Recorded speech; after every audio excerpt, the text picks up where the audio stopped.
Welcome to Penn and Teller Fool Us, the only network show that doesn't ask you to believe in witches, dragons, wizards, or all that other cool stuff in Tom Cruise's religion. And speaking of little Tom, all our acts tonight face a real-life mission impossible. They have to try to fool two of the greatest magicians of our time. Now, should they manage to achieve that incredible feat, they will earn a starring guest spot in Penn and Teller's long-running Vegas spectacular. Now let's meet the man whose legend is even bigger than their billboards around Vegas, and they're huge. They're enormous, much bigger than Chris Angel's. Here's a tiny. Please go crazy for Penn and Teller.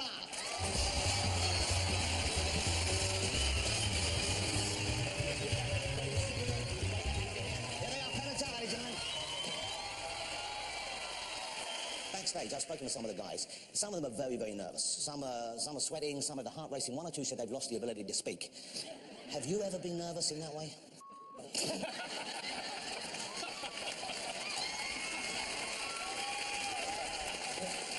Ladies and gentlemen, it's Penn and Teller.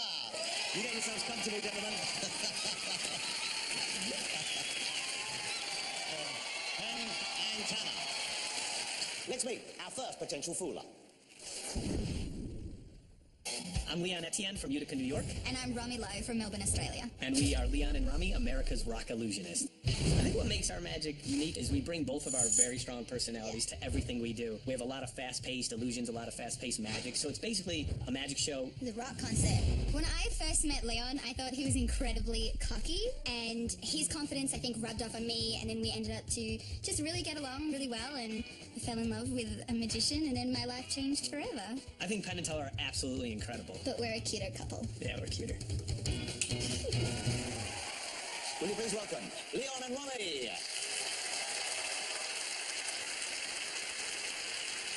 My name's Leon. And I'm Rami. And it is an honor to be here at Penn and Teller Fool Us. It really is. Both Leon and I are each holding a clear plastic bag, each containing 10 different decks of cards. That's 20 different decks of cards. Which gives us 1,040 cards for Mr. Jonathan Ross to choose from. Jonathan, please join me over here on stage. Let's hear it for Jonathan. Thank you, sir. Teller, point to a bag of cards. Mine? I was so excited. I was really hoping you would pick me. Sure. That means that everything that Leon is holding is useless. Done. Jonathan, please select one deck of cards. The choice is 100% yours, but whichever deck you choose is the one we will use. And you got this nifty-looking deck of cards. Can you hold on to the box for me? We're going to start by shuffling the cards, so we know we're starting with a well-mixed pack of playing cards. And Jonathan, if you wouldn't mind, please reach in there and touch a card. Okay? Anyone, doesn't matter. That one, take it, take it. And it's okay if I see it. You can show it to me. Yeah, I'm not showing it to you. Jonathan, you gotta show it. Where's the fun in that? Let's see, what? The 10 of diamonds. So, folks, Jonathan got the 10 of diamonds. And to make this official, we're gonna have you put your name on it. So take this marker and sign your name on the face of that card. This is the only one you've ever signed for us, correct, sir? It certainly is. And I will take that back. So there we go, guys. 10 of diamonds with Jonathan's signature. We're now going to take that card. Jonathan, can you confirm for everybody out there that I'm shuffling this pack of playing cards and that we are mixing your card amongst all these other cards? Fully shuffled. Perfect. Now, ladies and gentlemen, Penn and Teller, Jonathan, the idea here is to now try and find Jonathan's card. But I want to do this in a unique way. And a really dangerous way, actually, as well. In fact, this is so dangerous that the producers were worried about Jonathan's safety. So they actually asked me to provide him with a safety helmet. But Jonathan, this is Las Vegas, so we have something a little different. Go ahead. Me? Do you feel safe, sir? I'm channeling my inner showgirl. You look wonderful.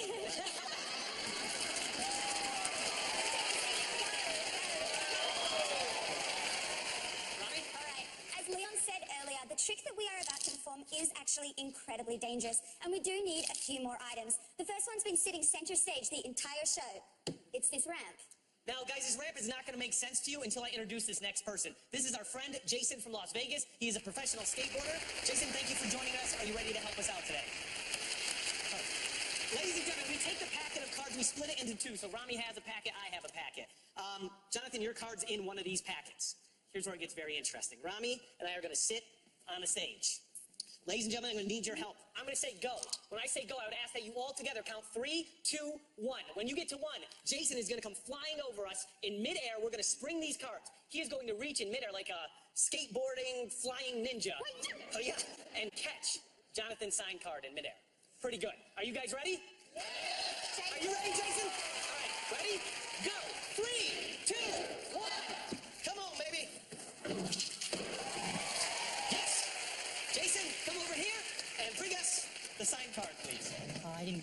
catch it. You serious? Yeah, I didn't get it. Really? Well, it was a heck of a jump anyway, right? Yeah. Thanks, man. Thanks. Jonathan, can you please come over here and help us find your card on the floor? Guys, I'll be honest with you. It would have been too easy to have Jason fly in midair and catch that playing card. The hard part of this trick was actually getting the signed card on the bottom of the skateboard. Jonathan, is that your card? That is my card. And you're handwriting? It is. Thank you, I'm leader. Thank you. Penn and Teller are going to talk about what they saw and see whether or not they know how you did what you just did.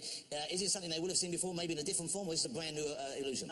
Maybe in a different form. I mean, there's a lot of tricks that are like this, where it's basically a signed card going to an impossible location. We'll see how we did. Well, it worked certainly in fooling us. I think whether or not you fooled the two maestros, I don't know. I might take this hat off because I'm A, getting a headache, and B, I'm thinking about having an operation. Penn, take it away. You know, what we do in magic, what the major job to do in magic is to take card tricks and try desperately to make them interesting. That is the grail we're all looking for. And I think you got your finger on that grail very, very well. The one thing that led us to be able to, we think, figure this out is how interesting it is to watch you walk across the stage. You walk so nicely across the stage that we could not take our eyes off you. Hey, Penn, 1 minute. I was walking around and I did nothing. It's a hard You were more interesting to watch walk across the stage than Jonathan was, and therein lies why you didn't fool us. Okay, so you're saying because Romy was kind of heading over there where other stuff was going on elsewhere, and you were keeping your eye on her, that they didn't fool you, that the trick was in some way dependent on what Romy was doing. Okay, would that be the correct solution to what happened? That is not correct. Okay, this is the way you could have done the trick.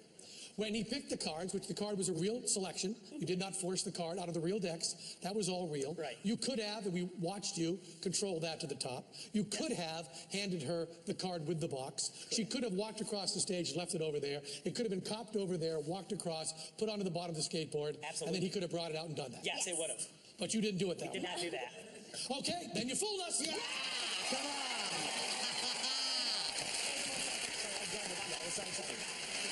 Wow. Oh, thank you, thank you. Las Vegas, baby! But ladies and gentlemen, they fooled Penn and Teller. Romy and Leon, Leon and Romy, congratulations. You're coming back to Vegas as part of the show. Let's hear it again. What a day. Congratulations, guys. Romy and Leon, ladies and gentlemen. Leon and Romy. All right, that's one successful fool of a can lightning strike twice in one night. We'll reveal the shocking truth when we return.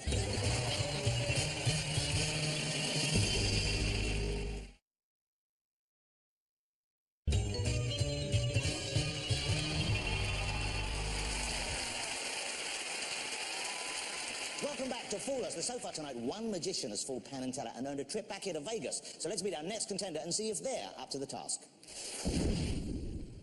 Hi, I am Mike Hammer, and I do a comedy magic show here in Las Vegas 5 days a week. I've been doing magic ever since I was a kid. I thought it was cool back then, and now it's okay. Have you ever seen this one? I will tell you, though, the cool thing about magic is it really does get you the chicks. Chicks love the magic. They usually come out the other end. You want to see that? I'm just saying they're cards.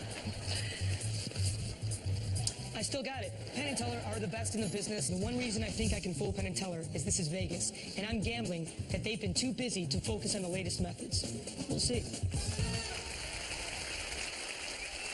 So, time to have some fun. This next performer doesn't take his magic seriously or his career seriously since he's a magician in the first place. Will you please welcome Mike Hammer? Thank you. Thank you so much. That was a well-rehearsed applause. Tonight, what I'm about to show you is brand new unless you've seen me before. We do need someone from the audience. Don't look the other way like I can't see you, sir. What's your name? Kyle, come up and give it up for Kyle, everybody. How you doing, sir?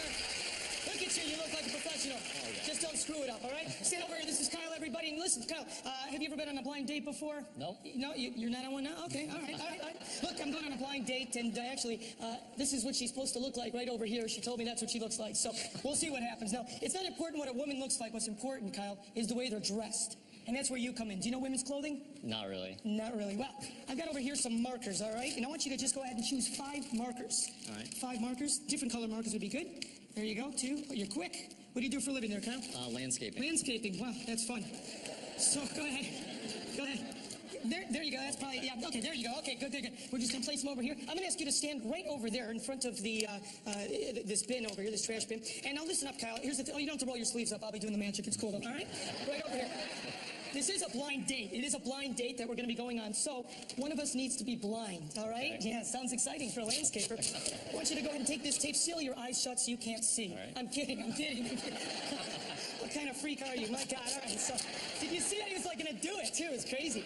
You're my kind of landscaper. Hold it in your right hand. Hold this in your left hand. Don't get the tape stuck next to each other. I don't know where I will get more tape, all right? I'm going to seal my eyes shut, all right? Because I don't want to see what you're about to color over here. Yeah. It's like Botox. Maybe a facelift. Here, let me take this from you, Kyle, all right? Don't do that move unless your hair is permanently fixed. Look at there we go. All right? And let me take that last piece of tape. Is this the sticky side? I can't tell. I'm kidding. I like it. All right. Hey, don't get up and leave, people, all right? Yeah, I know what that sounds like now. Kyle, come over here, buddy. Right. Is this your shoulder? Yes. Screwed up big time last night. Had the wrong landscaper. So, feel around my face, make sure that tape's on pretty good. All right. You don't have to poke in the eye sockets, Kyle. Okay.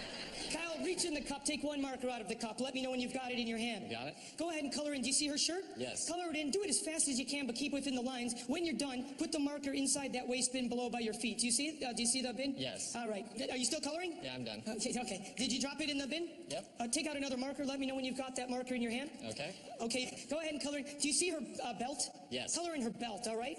Color in her belt. Do a thorough job. When you're done, put the marker inside the bin. You don't work for the post office on the side, do you? No. Okay. As you can see, this is not set up, folks. I would have chosen someone who could color quicker. Throw it in the bin when you're done. All done. You done? Take out another one. Okay. Anyone you like? You got one? Yep. Color in her hair. Can you guys see the picture, or is he blocking it?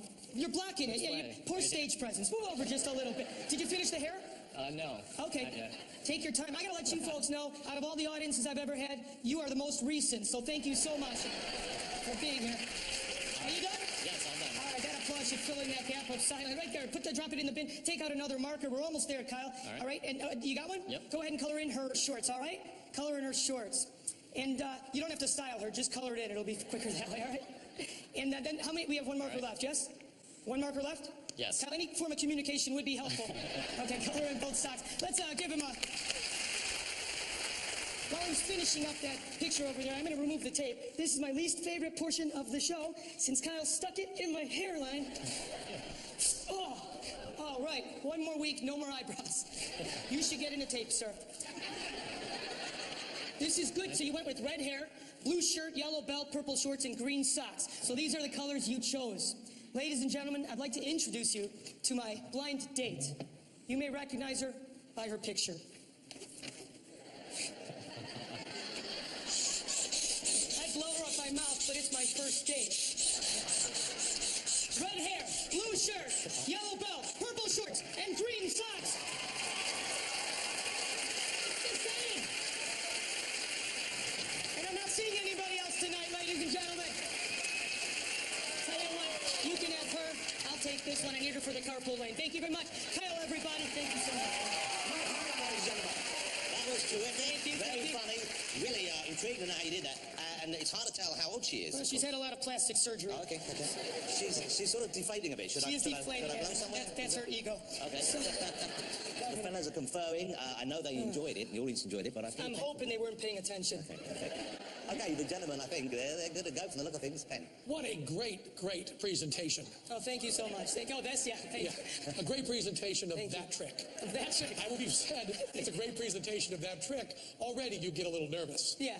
But I will tell you, and you can just stop me. Stop. Whenever you want. You like cartoons? Yes, I like cartoons. Yeah, everybody likes cartoons. You like cartoon rabbits? Yeah.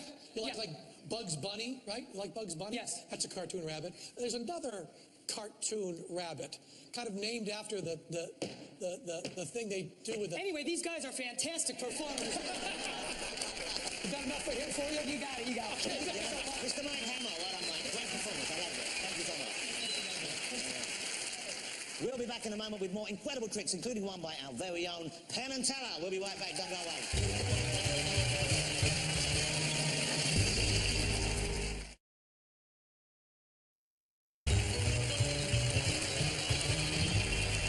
Welcome back to Fool Us. Let's meet our next contender. Christian Lim. I live in Boston, Massachusetts. I originally went to college for piano performance. Unfortunately, midway through, I got carpal tunnel in both hands, and because of that, I just decided to pursue magic as my main career. I think all the years of performing piano and learning music theory really influenced my magic in a sense that I naturally was able to synchronize my magic to the music. So every beat, every movement is justified through the music. By not speaking during my act, it almost gives a more mysterious look. I want the world to see a different side of magic, to take magic seriously and respect the art. We've already asked two randomly selected members of our audience to join our next performer on stage in advance. Now prepare yourself to experience the magic of Shin Lim.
so much.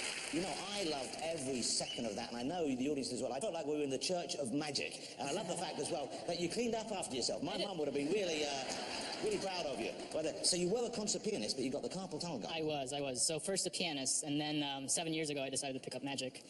And so then you've done all this, you've learned that or created that in 7 years. Wow, that's all the more remarkable, isn't it? I mean, that's just extraordinary. Now, you choose not to speak in yet, at least not to us. Why that decision? I feel like it's interesting because I think it's. Did you do enough, though, to fall two of the smartest minds in magic right there, Penn and Teller? I don't know. We'll see. Let's find out. Mr. Penn, Mr. Teller.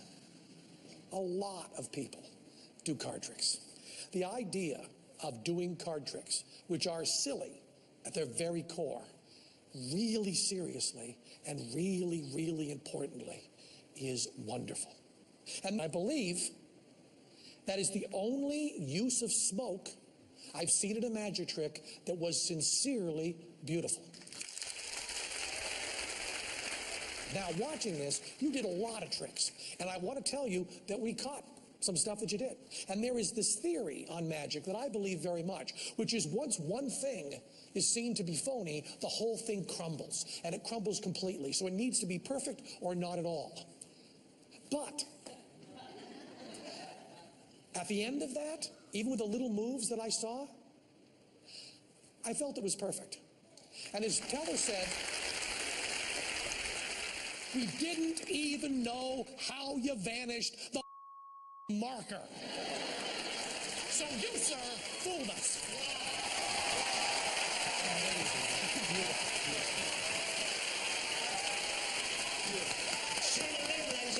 He fooled us. I'm sure you'll get to see a lot more of him. We'll be right back with more amazing illusions.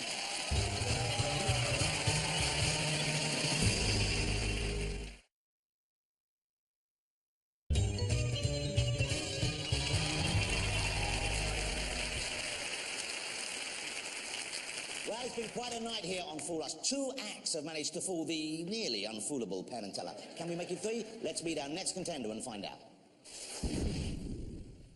I'm Peter Bois, and I'm from the great state of Maine. When I was 3 years old, a magician pulled a quarter from my ear, and I remember it like it was yesterday. And that's what got me interested in magic. I got paid $50 to do my first show when I was 15, and when I was, 17, and I said, I'm not going to college, I'm going to be a professional magician. My parents, they were like, okay, and that was it.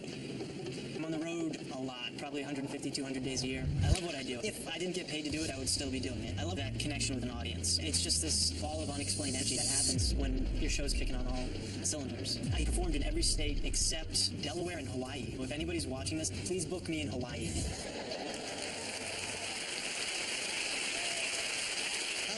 We're not being cheap, we're not trying to save money in the lighting. In show business, this is what we call atmosphere. I'm setting the scene for our next performer. Welcome to the spooky world of Peter Bois.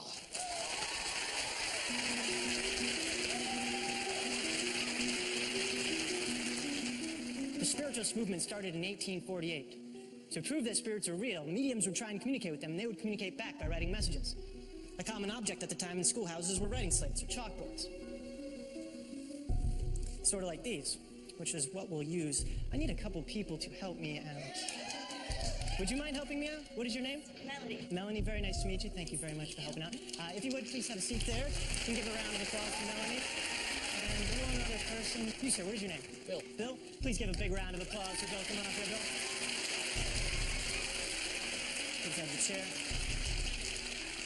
Melanie, please take your chalkboard. I want you to wipe it down. Make sure there are no marks on either side. Make sure there are no marks. Bill, please do the same. Wipe it down on either side. Yep, just go ahead and give it a wipe. And I'll take the rag back. Thank you very much. Melanie, I'll take the rag back and the chalkboard. Now, when they were about to communicate, they would take a piece of chalk and slide it in between the chalkboards in case someone or something felt like communicating. Would you mind holding onto the chalkboard just like this? Rest them on your lap. We'll get to them in a bit.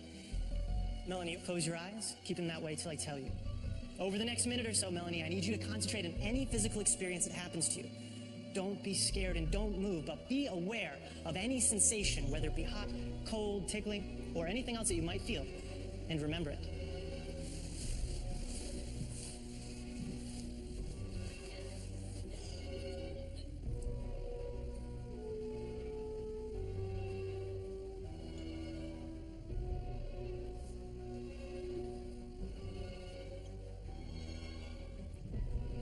Melanie, open your eyes with your left hand. Point to where it felt like something touched you. Your right shoulder. How many times did you feel it? Twice. You felt it twice. Melanie, I didn't touch or come near you. I actually touched Bill twice on your right shoulder. Isn't that right, Bill? Yes, he did.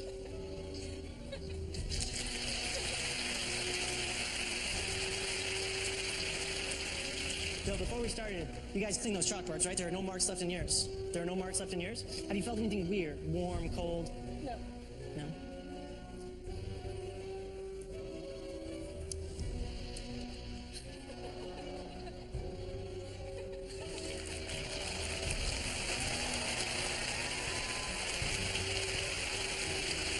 Bill, thank you very much for that. I appreciate it. Melanie, thank you very much. Please give it up for Bill and Melanie.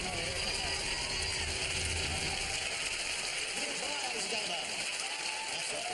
Good stuff. Wow. Okay, so Penn and Teller are going to deliberate, as they always do. Very spooky, great scene setting. I loved all of that. When you perform this normally, what kind of reaction do they get? Do people get a bit spooked out? Do they get creeped out by it? Yes, they do, yeah.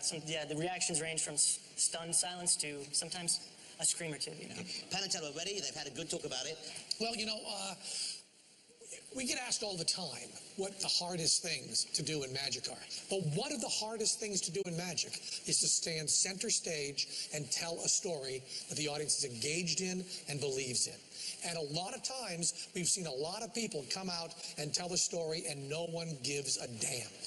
And you stood there and the whole audience was completely wrapped in their attention. Now, we do a trick in our show called the magic bullets or the bullet catch. And it's one of the tricks we're most proud of. And we got help for that trick by a man by the name of Steve Shaw. And Steve Shaw also did something very close to the Genesis song Invisible Touch. And your performance of it was beautiful for us. We're so happy, and this is an important thing to say, that you did that without a gimmick.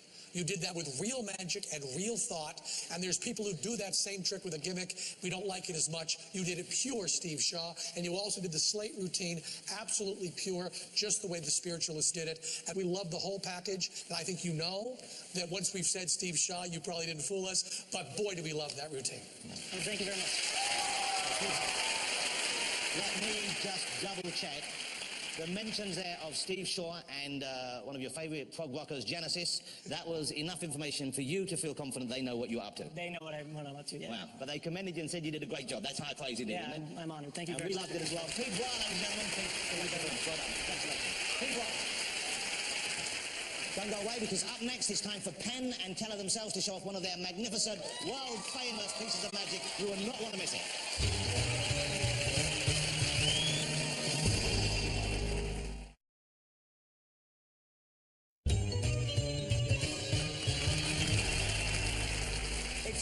To close the show, and that means a performance by two of Magic's all-time greats. One is big and tall, the other is Baby Gap. Ladies and gentlemen, the fabulous Penn and Teller.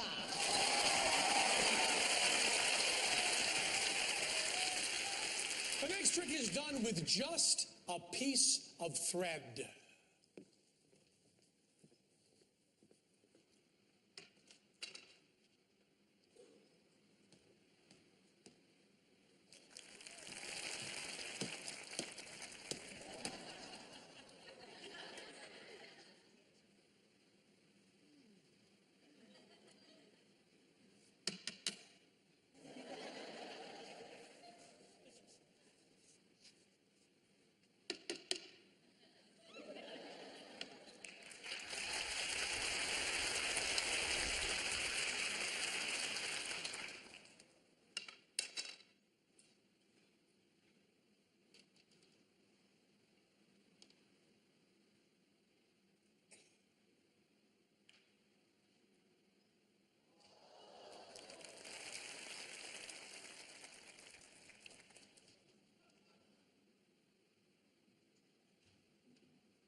Exquisite, sublime artistry of Penn and Teller, ladies and gentlemen.